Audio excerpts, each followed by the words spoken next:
Twelfth class का काफ़ी महत्वपूर्ण चैप्टर है ये, काफ़ी इम्पोर्टेंट चैप्टर, और ये मॉडर्न फिजिक्स में आता है। सेमीकंडक्टर। सेमीकंडक्टर मीन्स इसको हिंदी में अर्धचालक कहते हैं। हम लोग इसकी कंप्लीट स्टडी करेंगे। सेमीकंडक्टर क्या होता है, इसकी डोपिंग कैसे होती है,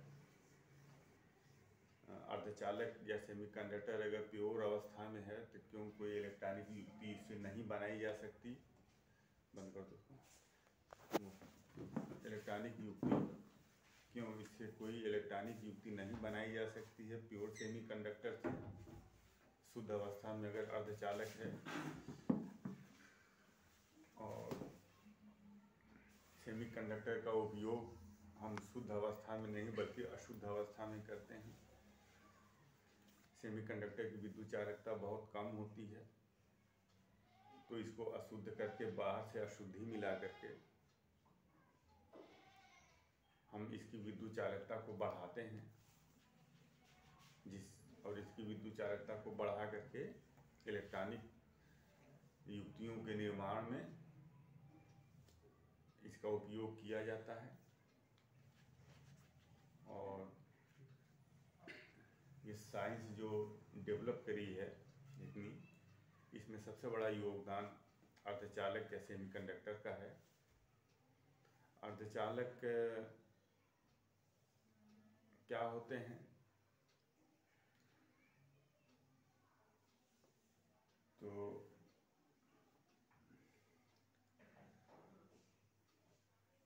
विद्युत चालकता के अनुसार इलेक्ट्रिकल कंडक्टिविटी के अकॉर्डिंग हम पदार्थों को 3 कैटेगरी में बांटते हैं। विद्युत चालकता के अनुसार हम पदार्थों को 3 कैटेगरी में बांटते हैं, और इन तीनों की अलग अलग परिभाषा है, अलग अलग प्रॉपर्टी है। सबसे पहला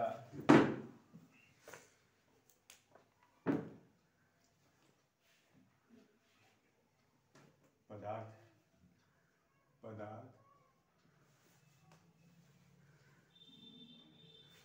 3 कैटेगरी में हम बांटते हैं।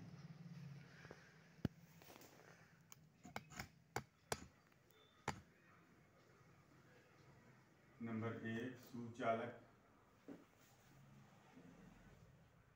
जिसको कंडक्टर कहते हैं, और कुचालक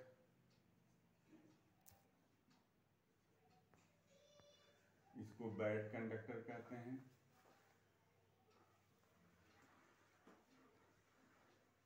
और सुचालक क्या होते हैं। सुचालक वे पदार्थ होते हैं जिनके अंदर इलेक्ट्रिसिटी आसानी से बहाई जा सके, जिसके अंदर विद्युत आवेश को आसानी से बहाया जा सके, जिसके अंदर इलेक्ट्रिकल करंट फ्लो हो, इलेक्ट्रिक करंट, जैसे लोहा, सोना, तांबा, पीतल, एल्युमिनियम, जस्ता इत्यादि।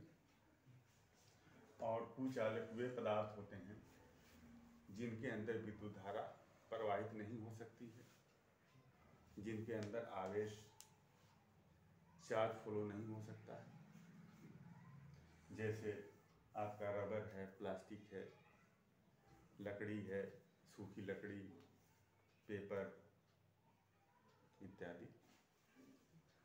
तो क्यों सुचालक में विद्युत का प्रवाह होता है और कुचालक में विद्युत का प्रवाह नहीं होता है, इसके लिए आपको समझना होगा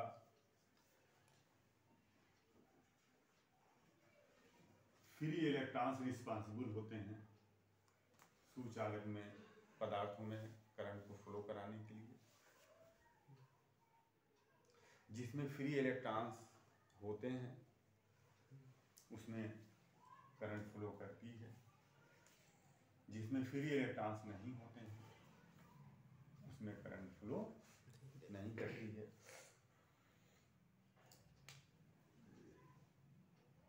लोहा, सोना, पीतल या एल्युमिनियम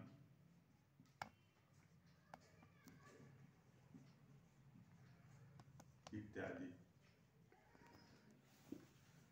यहाँ लकड़ी, सूखी लकड़ी, प्लास्टिक, मिट्टी,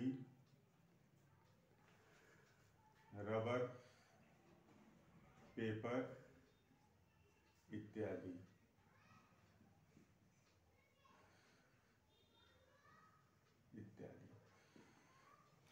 अब सुचालक, अब ये फ्री इलेक्ट्रॉन्स क्या होते हैं?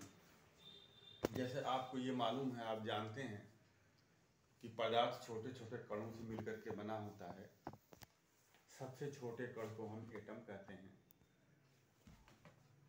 और एटम इलेक्ट्रॉन, प्रोटॉन और न्यूट्रॉन से मिलकर के बना होता है। जब हम एटम की बनावट में जाते हैं तो हम ये पाते हैं कि एक न्यूक्लियस होता है जो धनावेशित होता है, इस पर पॉजिटिव चार्ज होता है। इसके चारों तरफ इलेक्ट्रॉन अपने अपने ऑर्बिट में क्या करते हैं, गुजर घूमते रहते हैं। इसमें 2 इलेक्ट्रॉन, इसमें 8 इलेक्ट्रॉन, और मान लो इसमें 4 इलेक्ट्रॉन या 5 इलेक्ट्रॉन जो भी है आखिरी ऑर्बिट में। तो आखिरी ऑर्बिट में जो इलेक्ट्रॉन्स होते हैं उनको हम वैलेंस इलेक्ट्रॉन कहते हैं। क्या कहते हैं? वैलेंस इलेक्ट्रॉन कहते हैं। और ये वैलेंस ऑर्बिट होती है। आखिरी ऑर्बिट वैलेंस ऑर्बिट होती है, और आखिरी ऑर्बिट में जो इलेक्ट्रॉन होते हैं उसको वैलेंस इलेक्ट्रॉन कहते हैं। तो आप बताइए इसमें वैलेंस इलेक्ट्रॉन कितने हैं? 1 2 3 4 5। वैलेंस इलेक्ट्रॉन की संख्या 5 है। और ये इलेक्ट्रॉन पर निगेटिव चार्ज होता है। इलेक्ट्रॉन पर कौन सा चार्ज होता है? Negative charge. Nucleus highly positive charge होता है।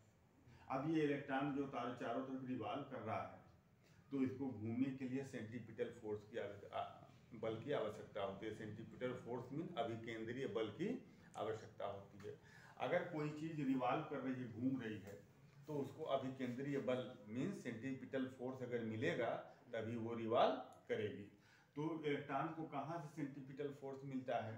ये न्यूक्लियस और पॉजिटिव चार्ज न्यूक्लियस और इलेक्ट्रॉन के बीच जो इलेक्ट्रोस्टैटिक फोर्स है, अट्रैक्शन फोर्स लगेगा ना, पॉजिटिव नेगेटिव के बीच अट्रैक्शन फोर्स लगता है ना।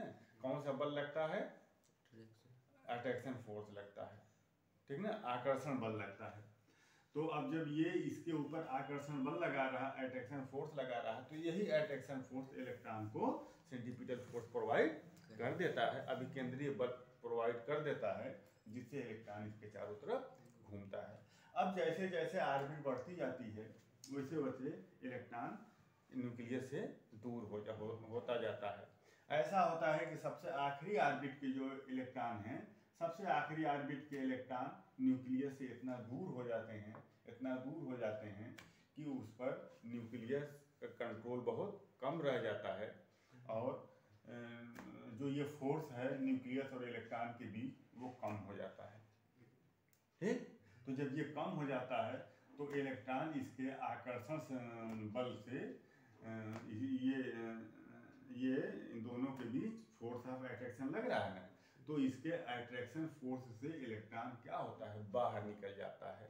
न्यूक्लियस जो आकर्षण बल लगा रहा है इलेक्ट्रॉन पर, उस आकर्षण बल से इलेक्ट्रॉन क्या होता है? फ्री हो जाता है। जब फ्री हो जाता है तो इस ऑर्बिट को छोड़ करके चला जाता है कहाँ? इस ऑर्बिट को छोड़ देता है। इस ऑर्बिट को छोड़ देगा तो अब ये अगर ये मान लो ये अगर एटम है, ये एटम है, ठीक, और इसके चारों तरफ ये इलेक्ट्रॉन घूम रहे हैं, तो बाहरी ऑर्बिट का ये एक इलेक्ट्रॉन निकल गया अगर, ठीक, तो तुमको ये पता है कि किसी एटम में जितने प्रोटॉन होते हैं उतने इलेक्ट्रॉन होते हैं। प्रोटॉन पर पॉजिटिव चार्ज होता है और इलेक्ट्रॉन पर निगेटिव। एक प्रोटॉन पर जितना प्लस होता है, एक प्रोटॉन पर 1.6 × 10⁻⁹ कूलम का प्लस होता है, तो एक इलेक्ट्रॉन पर कितना चार्ज होता है? -1.6 × 10⁻⁹ कूलम, ठीक ना। तो इलेक्ट्रॉन और प्रोटॉन पर जो चार्ज का मैग्नीट्यूड है वो इक्वल होता है, नेचर अपोजिट होता है। प्लस है तो ये इलेक्ट्रॉन पर निगेटिव, ये माइनस है, ठीक। तो किसी एटम में टोटल नंबर ऑफ प्रोटॉन और इलेक्ट्रॉन क्या होते हैं, इक्वल होते हैं। इसका मतलब ये हुआ कि किसी एटम में टोटल पॉजिटिव चार्ज और टोटल निगेटिव चार्ज क्या होता है, सेम होता है, ठीक ना। तो प्लस और माइनस जब सेम होते हैं तो उसको ऐड करेंगे तो क्या आएगा, 0 आएगा। जैसे मान लो +10 है, यहाँ -10 है, ऐड करोगे तो कितना आएगा, 0। तो total positive charge equal to total negative charge, उसको ऐड करेंगे तो क्या होगा, 0 हो जाएगा। तो इसलिए जो एटम होता है वो उदासीन होता है, एटम जो होता है वो न्यूट्रल होता है। मगर ये एक इलेक्ट्रॉन इस बाहरी ऑर्बिट को छोड़ करके जब बाहर निकल जाएगा, एक इलेक्ट्रॉन बाहरी ऑर्बिट को छोड़ करके जब बाहर निकल जाएगा तो एटम पर कौन सा चार्ज आ जाएगा, पॉजिटिव चार्ज आ जाएगा, ठीक ना। एटम पर पॉजिटिव चार्ज आ जाएगा। तो अब ये इलेक्ट्रॉन, अब ये जो एटम है मान लो ये, अब एटम पर कौन सा चार्ज आ गया, पॉजिटिव चार्ज। और ये इलेक्ट्रॉन जो छोड़ करके जा रहा है इस पर कौन सा चार्ज है, निगेटिव चार्ज। तो अब ये पॉजिटिव और निगेटिव के बीच फिर अट्रैक्शन फोर्स लगेगा, फिर अट्रैक्शन फोर्स लगेगा और ये एटम इलेक्ट्रॉन को क्या करेगा, अपनी तरफ खींच लेगा। मगर अब ये इलेक्ट्रॉन को तो अपनी तरफ अट्रैक्ट कर लेगा ये, मगर अब ये इलेक्ट्रॉन जब ऑर्बिट से निकल गया है तो बाहर ऑर्बिट के अंदर अब नहीं जाएगा, अब ऑर्बिट में इलेक्ट्रॉन नहीं जाएगा, ठीक। अब वो ऑर्बिट के बाहर रहेगा। तो ये एटम से मिलकर के ये पदार्थ बने हुए हैं, ठीक। तो इसका मतलब ये हुआ कि ये इलेक्ट्रॉन जो फ्री हो रहा है वो पदार्थ को छोड़ करके बाहर नहीं जा रहा है, मटेरियल को छोड़ करके बाहर नहीं जा रहा है, इसी में चारों तरफ क्या करेगा, वो घूमता रहेगा। ऐसे इलेक्ट्रॉन को हम फ्री इलेक्ट्रॉन कहते हैं, ऐसे इलेक्ट्रॉन को हम फ्री इलेक्ट्रॉन कहते हैं। और ये जो फ्री इलेक्ट्रॉन्स होते हैं वो चारों दिशाओं में घूमते रहते हैं। फ्री इलेक्ट्रॉन जो है इधर भी जाएगा, कुछ इलेक्ट्रॉन इधर भागेंगे, कुछ इलेक्ट्रॉन इधर आएंगे, कुछ इलेक्ट्रॉन इधर आएंगे, ठीक ना। तो अब आप देखो कुछ इलेक्ट्रॉन इधर जा रहा है तो इलेक्ट्रॉन पर निगेटिव चार्ज होता है, इलेक्ट्रॉन जिधर चलता है उसके अपोजिट डायरेक्शन में करंट फ्लो होती है। तो यहाँ इलेक्ट्रॉन इधर जा रहा है तो करंट ऐसे फ्लो हो रही है, और यहाँ इलेक्ट्रॉन ऐसे जा रहा है तो करंट ऐसे फ्लो हो रही है। तो एक करंट देखो, इलेक्ट्रॉन इधर जा रहा है तो करंट ऐसे फ्लो होगी, ठीक। यहाँ देखो, और ये इलेक्ट्रॉन ऐसे जा रहा है तो इससे करंट अपोजिट फ्लो होगी। तो अब ये दोनों करंट एक दूसरे के अपोजिट हैं, दोनों करंट एक दूसरे के अपोजिट हैं। ये चार्ज ऐसे बह रहा है, ये चार्ज ऐसे बह रहा है, तो दोनों एक दूसरे के इफेक्ट को क्या करेंगे, खत्म कर देंगे।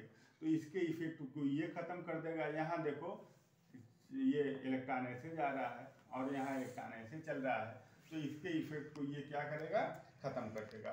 इसलिए इसमें कोई करंट फ्लो नहीं होगा, इसमें कोई करंट फ्लो नहीं होगा। मगर जब हम इसको बैटरी से जब हम जोड़ेंगे, बैटरी का अगर हम यहाँ पर पॉजिटिव लगा दें तो ये एक मटेरियल मेटल है, इसके अंदर फ्री इलेक्ट्रॉन है। अगर हम बैटरी से इसको पॉजिटिव जोड़ दें, पोटेंशियल सप्लाई करें और इसको निगेटिव, ठीक ना।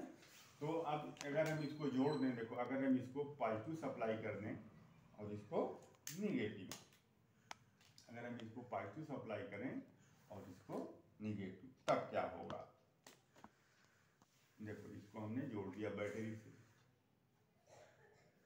ठीक ना, बैटरी से हमने इसको जोड़ दिया।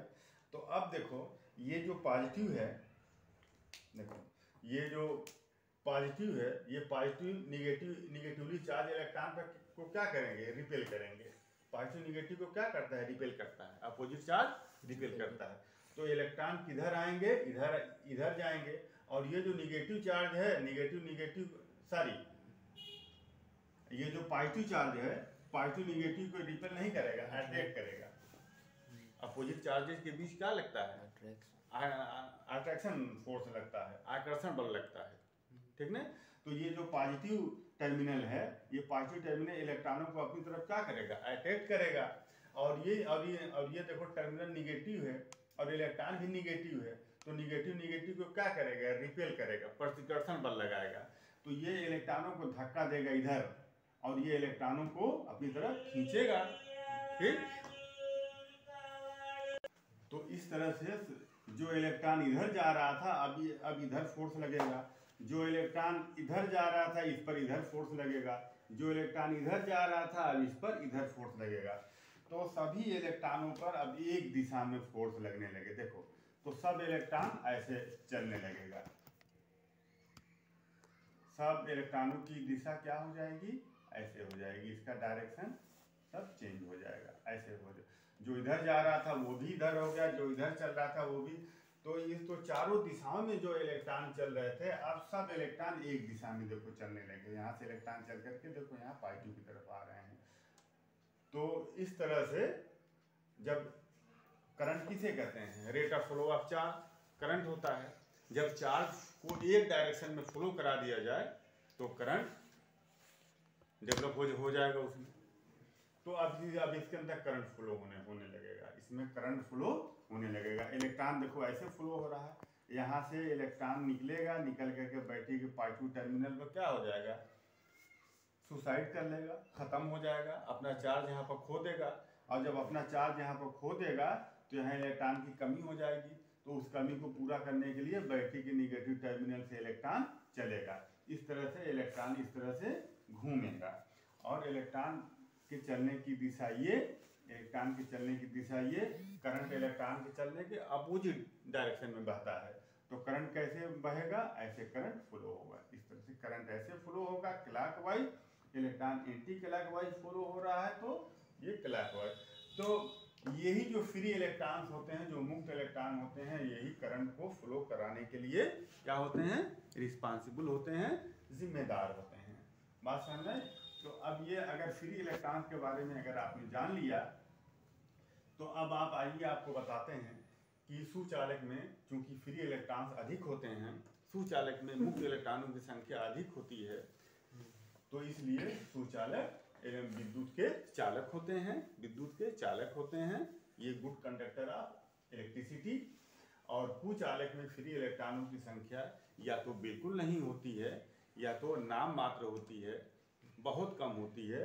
इसलिए जो कुचालक होते हैं, ये विद्युत, ये जो बैड कंडक्टर, कुचालक बैड कंडक्टर, ये इसके अंदर विद्युत धारा प्रवाहित नहीं होती है, करंट नहीं फ्लो कर सकता है। ठीक। तो अब यहाँ बीच में जो नंबर आता है ये आता है अर्धचालक का। अर्ध में क्या होता है उधर,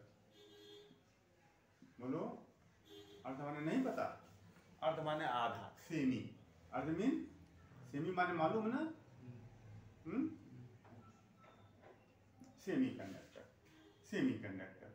अब सेमी कंडक्टर जो है अर्धचालक, ये सेमी कंडक्टर, सेमी कंडक्टर में इलेक्ट्रॉनों की संख्या, मुक्त इलेक्ट्रॉनों की संख्या बहुत कम होती है। इतनी भी नहीं होती है कि वो कुचालक हो जाएं और इतनी भी नहीं होती है कि वो सुचालक हो जाएं। मुक्त इलेक्ट्रॉनों, फ्री इलेक्ट्रॉनों की संख्या इन दोनों के बीच में होती है, कम होती है, इसलिए थोड़ा करंट इसमें फ्लो होता है।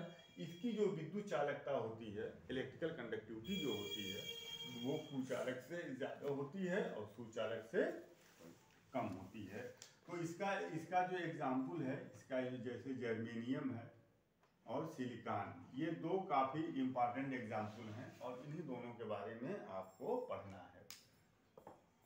ठीक। तो ये इसकी विद्युत चालकता कुचालक और सुचालक के बीच में होती है, जैसे जर्मेनियम और सिलिकॉन। ठीक ना?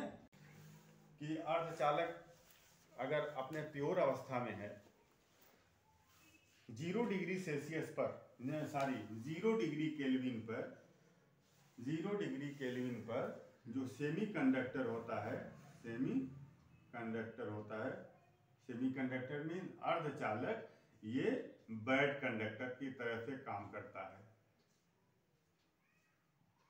0 डिग्री सेल्सियस पर सेमी कंडक्टर बैड कंडक्टर हो जाता है। Bad conductor mean कुचालक।